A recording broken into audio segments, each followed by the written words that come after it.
வணக்கம் நேயர்களே, உணவே அமிர்தம் நிகழ்ச்சிக்கு உங்களை வரவேற்கின்றோம். இந்த வாரம் முழுக்கவே உட்கார்ந்து கொண்டே வேலை செய்வதால் என்னென்ன மாதிரியான பிரச்சனைகள் ஏற்படும் என்பதும் அதற்கு தீர்வாக அமையக்கூடிய உணவு வகைகளையும் நம்ம பார்த்துட்டு வந்துட்டு இருக்கோம். அந்த வகையில் இன்னைக்கு என்ன உணவு வகையை பார்க்க போறோம்னு டாக்டர் கிட்ட கேட்டு தெரிஞ்சுக்கலாம். வணக்கம் டாக்டர். வணக்கம் டாக்டர். பொதுவாக நம்ம இந்த வாரம் முழுக்க நீங்கள் நிறைய உணவு வகைகளை சொல்ல போறீங்க இந்த உடல் பிரச்சனையை தீர்ப்பதற்காக. இந்த உணவு வகைகள் மட்டுமே இது தீர்வு அமைஞ்சிருமா? நிச்சயமாக கிடையாது. அதாவது இந்த பிரச்சனைகள் எல்லாம் வராமல் தடுக்கிறதுக்கு நம்ம சொல்கிற உணவு மட்டுமே பத்தாது. ஏன்னா இப்போ நாம் நேற்று ஒரு விஷயம் சொன்னோம். இந்த மாதிரி மூட்டுக்களை எல்லாத்தையும் அலசிச்சு எல்லா அசையக்கூடிய மூட்டுகளையும் அசைக்க சொன்னோம். இன்னும் நம்ம சொல்லக்கூடியது நடைப்பயிற்சி. காலையிலையும் சரி சாயங்காலமும் சரி ஒரு 3 கிலோமீட்டர் அல்லது ஒரே நேரத்தில் 6 கிலோமீட்டர் நடைப்பயிற்சி பண்ணுறது ஒன்று ரொம்ப முக்கியமானது. அடுத்தது காலையிலையும் சரி மாலையிலையும் சரி இளம் வெயில் உடம்புல படுற மாதிரி பண்ணுறது. இந்த ரெண்டு விஷயமுமே ரொம்ப உதவியாக இருக்கும். நம்ம செஞ்சு காட்டுற உணவுகளை அவங்க பயன்படுத்துறது மாத்திரம் இல்லாமல் நடைப்பயிற்சியும் சூரிய ஒளியும் பெரும்பான்மையான வியாதிகள் வர்றதை தடுக்கிறதுக்கு உதவியாக இருக்கும். இப்போ உட்கார்ந்துட்டே இருக்கிறதுனால ஏற்படக்கூடிய பிரச்சனைகளை தீர்க்கிறதுக்கு இன்னைக்கு என்ன உணவு வகை நம்ம பார்க்க போகிறோம்? ஆவாரம் பூ பார்த்துருக்கீங்களா நீங்கள்? பார்த்துருக்கேன். அந்த மஞ்சள் கலரில் பூத்துருக்கும், பார்க்குறதுக்கு அப்படியே தங்கம் மாதிரி மின்னும். அதுக்கு தமிழில் அதுக்கு தங்கப்பூன்னே பேர். வட நாடுகளில் அதை ஏம புட்பின்னு சொல்லுவாங்க. ஏமம்னா தங்கம், புட்பின்னா புஷ்பம், புஷ்பம்னா பூ. ஏம புட்பின்னா தங்கப்பூனே பேர் இருக்கு. அதில் கொஞ்சம் தங்கச்சத்து இருக்கிறதா கூட ஆய்வாளர்கள் சொல்லியிருக்காங்க. அந்த ஆவாரம் பூவை வச்சு ஒரு சாம்பார் செய்ய போகிறோம். அந்த ஆவாரம் பூ சாம்பார் செஞ்சு சாப்பிட்றதுனால இந்த உடலில் ஏற்படக்கூடிய பிரச்சனைகள் எல்லாம் வராமல் தடுக்கிறதுக்கும் உடம்புல உள் உறுப்புகள் இயக்கம் சீராக இருக்கிறதுக்கும் உதவியாக இருக்கும். இப்போ நம்ம அமைதியாக உட்காந்துக்கிட்டே இருக்கிறோம், உட்காந்து வேலையை பார்த்துட்ருக்கோம், வேலையில் கவனம் செலுத்திக்கிட்டே இருக்கிறோம். ஆனால் உடலில் உள்ள உறுப்புகள் எல்லாம் அதாவது ஒரு வேலையை செஞ்சுக்கிட்டே இருக்குது. ஆனாலும் நாம் நடக்கிறதுனால அல்லது ஓடுறதுனால அல்லது படியேறதுனால உடற்பயிற்சி செய்கிறதுனால யோக பயிற்சி செய்கிறதுனால வரக்கூடிய அந்த உள் உறுப்புகளுடைய இயக்கத்துக்கும் அமைதியாக உட்காந்து நம்ம வேலை செய்கிறதுனால உள்ள இயக்கத்துக்கும் வேறுபாடு இருக்குது. இந்த வேகமாக நம்ம செய்யக்கூடிய உடல் அசைவுகள்னால செய்யக்கூடிய அந்த பயிற்சிகள் மூலமாக வரக்கூடிய நன்மைகள் முழுவதும் கிடைக்காட்டாலும் ஓரளவுக்கு கொடுக்கக்கூடிய ஆற்றல் இந்த ஆவாரம் பூக்கு உண்டு. முக்கியமாக என்ன ஆற்றல் அது கொடுக்குது அப்படின்னாச்சுன்னா, இந்த ஆவாரம் பூ சமைச்சு சாப்பிட்றதுனால மூளையினுடைய செயல்பாடுகள் துரிதமாக இயங்குது. இப்போ மூளை இயக்கம் அப்படிங்கிறது உடலில் உள்ள எல்லா உறுப்புகளையும் சீர்படுத்துறதுக்கு உதவியாக இருக்குன்னு பல சமயத்தில் நம்ம சொல்லியிருக்கோம். அது குறிப்பாக நியூரோ டிரான்ஸ்மிட்டர்ஸ், மூளை நரம்பு வேதிப்பொருட்கள், சில விதமான ஹார்மோன்கள். இந்த ஹார்மோன்களும் நரம்பு வேதிப்பொருட்களும் பொறுத்த வரைக்கும் பார்த்தீங்கன்னா உடல் உள் உறுப்புகள் இயக்கம் சீராக்கிறதுக்கு கான்ஸ்டண்ட்டாக செக்ரெட் உடம்புலேருந்து சுரந்துக்கிட்டே இருந்து அதை சரிப்படுத்திக்கிட்டே இருக்கும். இந்த சுரப்பு என்ன ஆகுது அப்படின்னா செடன்டரி லைஃப் ஸ்டைலில் இருக்கிறவங்களுக்கு குறையுது. அது ஆய்வு மூலமாக நிரூபிச்சிருக்காங்க. இது குறையிறதுனால என்ன ஆகுது அப்படின்னாச்சுன்னா அவங்களுடைய வாழ்நாள் குறையுதுங்கிற ஒரு பெரிய அதிர்ச்சியான தகவலும் அது ஆய்வு முடிவு நமக்கு சொல்லுது. இதனால் ரொம்ப பயப்பட வேண்டியதில்லை. பார்க்குறவங்க என்ன நமக்கு செய்யணும் அப்படின்னாச்சுன்னா, போதுமான அளவுக்கு உடல் இயக்கமும் மன அமைதியும் ஏற்படக்கூடிய பயிற்சிகளை செய்யணும். இப்போ நாம் செஞ்சு காட்டக்கூடிய உணவுகளை சாப்பிடணும். அதுக்கு ரொம்பவும் உறுதுணையாக இருக்கக்கூடிய ஒரு பூ தான் நம்ம ஆவாரம் பூங்கிறது. மூளையை ரொம்ப ஸ்பெசிஃபிக்காக, அதாவது குறிப்பிட்ட முறையில் அதை தூண்டுவிச்சு உடல் இயக்கத்தை பலப்படுத்துறதோடு மாத்திரம் இல்லாமல் இதயத்தினுடைய இயக்கத்தை சீர்படுத்துது, இரத்த ஓட்டத்தை சீர்படுத்துது. உச்சியிலேருந்து பாதம் வரைக்கும் இரத்த ஓட்டம் சீராக பரவுறதுக்கு அந்த ஆவாரம் பூ உதவியாக இருக்குது. இந்த ஆவாரம் பூ சர்க்கரை நோய்க்கு நேரடியான மருந்தாக நாங்கள் கொடுக்குறோம். அதனால் இந்த பேன்கிரியாஸினுடைய இயக்கம் சிறப்பாக இருக்கிறதுக்கு, அதாவது பீட்டா செல்ஸ்லேருந்து இன்சுலின் செக்ரேட் ஆகுதெல்லாம் நம்ம அறிவியல் பூர்வமாக தெரியும். அது ஒரு பக்கம் இருந்தாலும் கூட அந்த உறுப்பு சிறப்பாக செயல்படுறதுக்கு இந்த ஆவாரம் பூ உதவியாக இருக்குது. இவ்வளோ நன்மைகளும் இந்த ஆவாரம் பூவில் இருக்கிறதுனால இந்த செடன்டரி லைஃப் ஸ்டைல் இருக்கிறவங்க அதனுடைய பாதிப்புகள்லேருந்து மீள்றதுக்கு உதவியாக இருக்கும். அப்படிங்கிறதுனால அதை வச்சு ஒரு சாம்பார் பண்ணி நீங்கள் காட்ட போகிறீங்க. அதை எப்படி செய்கிறதுன்னு செஞ்சுட்டு வாங்க, அதுக்கப்புறம் நம்ம கேள்விகளையும் பார்க்கலாம். நிச்சயமாங்க டாக்டர். டாக்டர் சொன்ன மாதிரி ஆவாரம் பூ சாம்பார் எப்படி செய்யறதுன்னு இப்போ நம்ம பார்க்கலாம். இன்னைக்கு நாம ஆவாரம் பூ சாம்பார் எப்படி செய்யறதுன்னு பார்க்கலாம். ஆவாரம் பூ சாம்பார் செய்ய என்னென்ன பொருட்கள் தேவைன்னு இப்போ நம்ம பார்க்கலாம். ஆவாரம் பூ, பூண்டு, சிறுபருப்பு, சின்ன வெங்காயம், குடம்புளி, தக்காளி, கருவேப்பிலை. இந்த ஆவாரம் பூ சாம்பார் செய்கிறது ரொம்பவே சுலபம். நம்ம சாதாரணமாக வீட்டில் எப்படி சாம்பார் வைப்போமோ அதே போல தான். ஆனால் காய்க்கு பதிலாக நம்ம ஆவாரம் பூ ஆட் பண்ண போகிறோம். இந்த ஆவாரம் பூவை முதல்ல பசுனை அப்படி இல்லைன்னா நல்லெண்ணெய் அதில் விட்டு நல்லா வறுத்து எடுத்துக்கிட்டு சாம்பார் தயாரான உடனே கொதிக்கும் போது நம்ம இந்த ஆவாரம் பூவை போட்டு இறக்கிட்டோம்னா சாம்பார் தயாராகிடும். அது எப்படி செய்கிறதுன்னு உங்களுக்கு நான் செஞ்சு காட்டுறேன். முதல்ல நம்ம பருப்பை வேக வச்சிடலாம். இப்போ இதில் தேவையான அளவு நம்ம தண்ணி ஊற்றிக்கலாம்.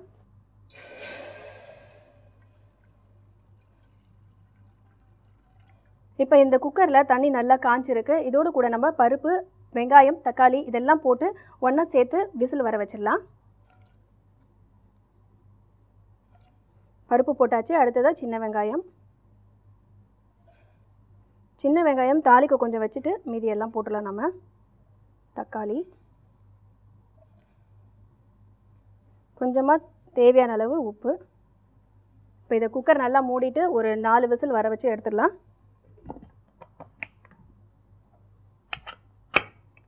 இந்த ஆவாரம்பூ நிறையவே மருத்துவ குணங்கள் கொண்டது. குறிப்பாக நம்ம சொல்லணும்னா புற்றுநோயை தடுக்கக்கூடிய சக்தி இந்த ஆவாரம்பூக்கு இருக்குது. பொதுவாக கிராமத்துலலாம் ஒரு பழமொழி உண்டு, ஆவாரை பூத்திருக்க சாவாரை கண்டதுண்டோ அப்படின்ட்டு. அந்த அளவுக்கு ஒரு மனிதனுக்கு எல்லா வகையிலான நன்மைகளும் கொடுக்கக்கூடிய ஒரு பூ இந்த ஆவாரம்பூ. சாதாரணமாக எல்லா இடங்கள்லையுமே கிடைக்கும். இது நம்ம விளைவிக்கணும் அப்படின்னு கூட அவசியம் இல்லை. எளிமையாக கிடைக்கக்கூடிய பொருள் தான். ஆனால் அதில் இவ்வளோ மருத்துவ குணங்கள் இருக்குது. அந்த ஆவாரம்பூ வச்சு இன்றைக்கி நம்ம அருமையாக ஒரு சாம்பார் செஞ்சிட்ருக்கோம். இப்போ குக்கரில் விசில் வந்தாச்சு, தனியாக எடுத்து வச்சுருக்கோம். இப்போ அதுக்குள்ளார நம்ம ஆவாரம்பூவை வந்து வறுத்து எடுத்துக்கலாம். கொஞ்சமாக நல்லெண்ணெய் விடலாம். இதில் இப்போ இந்த ஆவாரம்பூ நம்ம போடலாம்.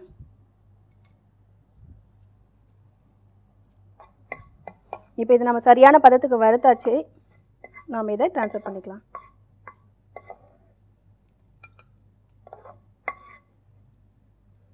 இப்போ ஆவாரம்பூ நம்ம வதக்கி எடுத்துட்டாச்சு. இப்போ நம்ம சாம்பாரை தாளிக்கலாம். இப்போ அடுப்பை ஆன் பண்ணியாச்சு. தேவையான அளவு நம்ம எண்ணெய் ஊற்றிக்கலாம். எண்ணெய்க்கு நல்லா காஞ்சிருக்கு. கடுகு போடுறோம்.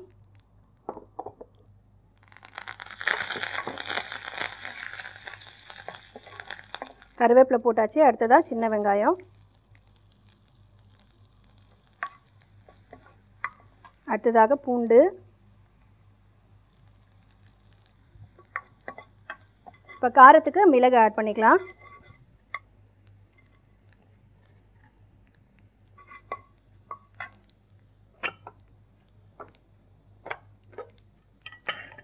பருப்பு நல்லா வெந்திருக்கு. இதை நம்ம இதோடு கூட சேர்த்துடலாம். ஏற்கனவே நம்ம பருப்பு வேகும் போதே கொஞ்சம் உப்பு போட்டிருக்கோம். இப்போ இன்னும் கொஞ்சம் தேவையான அளவு உப்பு போட்டுக்கலாம். தேவைப்பட்டால் நம்ம தண்ணி கொஞ்சம் ஆட் பண்ணிக்கலாம். சாம்பார் நல்லா கொதிக்கட்டும். அதுக்குள்ளார புளிப்புக்கு கொஞ்சமாக குடம்புளி நம்ம எடுத்து வச்சுருக்கோம். அதை நம்ம நல்லா கரைச்சி எடுத்துக்கலாம். சும்மா நம்ம கொஞ்சமாக ஊற்றினா போதும். புளி குழம்புக்கு ஊற்றணுன்ற அளவுக்கு இது தேவைப்படாது. புளி ஊற்றின பிறகு சாம்பார் நல்லா கொதிக்கும். பிறகு நாம் ஏற்கனவே நம்ம வதக்கி வச்சுருக்கக்கூடிய ஆவாரம்பூவை ஆட் பண்ணிக்கலாம்.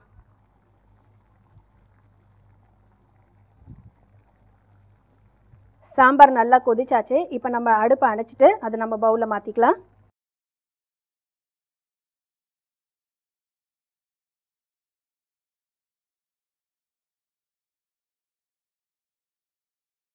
சுவையான ஆவாரம்பூ சாம்பார் தயாராகிடுச்சு. இந்த சாம்பார் வந்து மூளையோட நரம்புகளை சுறுசுறுப்பாக வச்சுருக்கோம் அப்படின்னு ஏற்கனவே டாக்டர் சொல்லியிருக்காங்க. நீங்களும் இதே போல் உங்கள் வீட்டில் ட்ரை பண்ணி பாருங்கள். உங்களோட ஃபீட்பேக்ஸை எங்களுக்கு எழுதி அனுப்புங்க. அடுத்ததாக சத்யா வழங்கும் பரிசு பகுதியில் 2 நேயர்களோட கேள்விகளை எடுத்து வச்சுருக்கோம். அதுக்கு டாக்டர் என்ன விளக்கம் சொல்ல போகிறாருன்னு பார்க்கலாம். டாக்டர், சேலம்லேருந்து சங்கர் அப்படிங்கிற நேர் எழுதியிருக்காங்க. அவருக்கு வயசு வந்து 50 ஆகுதா. எல்லா பல்லுமே விழுந்துட்டுருக்கு. அதனால் அவர் இப்போதைக்கு வந்து வேக வச்ச உணவு தான் சாப்பிட்டுட்ருக்காரு. என்ன மாதிரியான உணவு வகைகளை எடுத்துக்கலாம், ஒரு ஆலோசனையாக சொல்லுங்கள் அப்படின்னு கேட்டிருக்காரு டாக்டர். இப்போ அவர் செய்கிற மாதிரி வேக வச்ச உணவுகள் சாப்பிடணும் அப்படிங்கிறது ஒன்று பக்கம். கஞ்சி மாதிரியான உணவுகள் சாப்பிட்றது, அதே மாதிரி மென்மையான உணவுகள் சாப்பிட்றது அப்படிங்கிறதெல்லாம் எந்த மாற்று கருத்தும் இல்லை. அதுதான் சாப்பிட்டு ஆகணும், ஏன்னா கடிக்க முடியாது அப்படிங்கிறதுனால. இந்த மாதிரி மென்மையான உணவுகளை சாப்பிடும்போது என்ன பண்ணணும், அவர் முக்கியமாக செய்கிறது என்னென்னா, அவர் இந்த எயிறுன்னு சொல்லக்கூடிய அந்த பல் ஈருன்னு சொல்லுவாங்க, அந்த பகுதிகளை வச்சு நம்ம நல்ல மென்று சாப்பிடணும். நம்ம வந்து திட உணவுகளை நல்லா கடித்து கூழாக்கி திரவம் மூலம் மாறி நம்ம உள்ள முழுங்கணும் அப்படின்னு சொல்லியிருக்கோம். அப்போ இவருக்கு வந்து திட உணவு கடிக்கிறதுக்கு நேரம் இல்லாததுனால அந்த நேரத்தை கொஞ்சம் குறைவாகவே வேகமாக முழுங்கிறதுக்கு மாதிரியான ஒரு சூழ்நிலை இருக்கிறதுனால நாம் இவருக்கு சொல்லக்கூடிய அறிவுரை என்னதுன்னா, வேக வச்ச உணவு, கஞ்சி மாதிரி உணவு, திரவ உணவு எது எடுத்துட்டாலும் சரி கொஞ்சம் நேரம் வாயில் வச்சிருந்து முழுங்கணும் அப்படிங்கிற ஒரே ஒரு அறிவுரை தான் சொல்கிறோம். ஏன்னா திட உணவு சாப்பிடும்போது நம்ம மென்னுக்கிட்டே இருக்கும்போதே செரிமானம் நடக்க ஆரம்பிச்சிடும். உமிழ்நீர்லேருந்து வரக்கூடிய அந்த திரவம், அதுலேருந்து வரக்கூடிய வேதிப்பொருட்கள் எல்லாம் சேர்ந்து உணவு பக்குவப்பட்டு வயிற்றுக்குள்ள அனுப்பப்படும். இப்போ இவர் வந்து வேகமாக குடிக்கிற மாதிரியான உணவுகள், வெந்த உணவுகள் சாப்பிட்றதுனால வேகமாக முழுங்கிடுவார். அப்போ என்ன ஆகும்னா வயிற்றுக்கு நேராக போய் உணவு செரிமானம் ஆகிறதுல பல சிக்கல்கள் ஏற்படும். அதனால் நாம் சொல்லக்கூடிய விஷயம், அவர் மென்று சாப்பிடலாமா, வேக வச்சு சாப்பிடலாமான்றதெல்லாம் ஒரு பக்கம் இல்லை, வாயில் கொஞ்சம் நேரம் வச்சிருந்து முழுங்குங்க அப்படிங்கிறத நாம் கொடுக்குற அறிவுரை. அடுத்த நேயர் தூத்துக்குடியிலேருந்து ராஜாத்தி அப்படிங்கிறவங்க எழுதியிருக்காங்க. அவங்களுக்கு வந்து நெஞ்சு குத்து மற்றும் நெஞ்சு கரிப்பு அடிக்கடி இருக்கா. இது ஏற்பட என்ன காரணம், இதுக்கு என்ன தீர்வுன்னு கேட்டிருக்காங்க டாக்டர். 2 காரணம். ஒன்று உணவு பழக்க வழக்கமாக இருக்கலாம், அல்லது மன அழுத்தமாக இருக்கலாம். ரெண்டுமே இந்த நெஞ்சு எரிச்சலும் வயிற்றில் காற்று சேர்ந்து வயிறு உப்புசம், அவங்க வாயு குத்து மாதிரி சொல்லியிருக்காங்க, அந்த மாதிரி வர்றதுக்கான வாய்ப்புகள் இருக்குது. இவங்க உடனடியாக செய்ய வேண்டியது என்னென்னா, நம்ம சொல்லக்கூடிய வயிற்றுப்போக்கு மருத்துவம் அல்லது நாடி சுத்தி மருத்துவம் அல்லது பேதி மருத்துவம் இதை அவங்க எடுத்துக்கணும். விளக்கெண்ணெய், இஞ்சிச்சாறு, தேன், நம்ம பல நிகழ்ச்சிகளை சொல்லியிருக்கோம். அது ஒவ்வொன்றும் 3 தேக்கரண்டி அளவுக்கு அவங்க எடுத்துகிட்டு அதை வெந்நீரில் கலந்து சாப்பிட்டாங்கன்னா வயிற்றுப்போக்கு ஏற்படும். அன்னைக்கு நாள் முழுவதும் அவங்க உப்பு இல்லாத கஞ்சி, மோர், தேன் கலந்த தண்ணி இதெல்லாம் சாப்பிட சொல்லி நம்ம சொல்லியிருக்கோம். அதை முதல்ல செய்யணும்.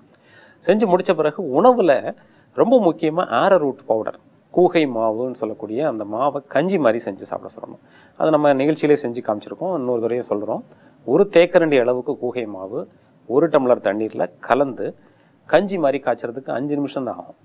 அந்த கஞ்சியை காய்ச்சி அதில் கல் உப்பு, பெருங்காயம், மோர் கலந்து காலையில் வெறும் வயிற்றில் ஒரு தடவையும் ராத்திரி தூங்குறதுக்கு முன்னாடி ஒரு தடவையும் அவங்க சாப்பிடணும். இடையில பூண்டு, இஞ்சி, பெருங்காயம் இதை உணவில் அதிகமாக சேர்த்துக்கணும். பெருங்காயத்தை 1 தேக்கரண்டி அளவுக்கு மோரில் அல்லது வெந்நீரில் போட்டு சாப்பிடணும். இதெல்லாம் வந்து உடனடி தீர்வு ஏற்படும். ஆனால் நிரந்தர தீர்வு அப்படிங்கிறதுக்கு வந்து அந்த கூகை மாவு கஞ்சி அவங்க சாப்பிட்டே இருந்தது ரொம்ப உதவியாக இருக்கும். இரவில் தூங்குறதுக்கு முன்னாடி தேவைன்னா 1 தேக்கரண்டி அளவுக்கு தேங்காய் எண்ணெய், நல்ல சுத்தமான செக்கில் ஆட்டின தேங்காய் எண்ணெய் 1 ஸ்பூன் சாப்பிட்றதும் அந்த நெஞ்சு எரிச்சலையும் வயிற்று உபாதைகளையும் தீர்க்கறதுக்கு உதவியாக இருக்கும். நிச்சயமா டாக்டர், இந்த 2 கேள்விக்குமே ரொம்ப அருமையாக பதில் சொல்லியிருக்கீங்க. உங்களுடைய அறிவுரைக்கு நன்றிங்க டாக்டர். நன்றி. இன்னைக்கு நாம உட்கார்ந்துட்டே வேலை செய்யறதுனால ஏற்படக்கூடிய உடல் பிரச்சனைகளை தவிர்க்கக்கூடியது மட்டும் இல்லாம மூளையை சுறுசுறுப்பா வச்சுக்கக்கூடிய ஆவாரம்பூ சாம்பார் எப்படி செய்யறதுன்னு நம்ம பார்த்தோம். மீண்டும் நாளை வேறொரு ரெசிபியோட உங்களை நாங்க சந்திக்கின்றோம். அதுவரை நன்றி, வணக்கம்.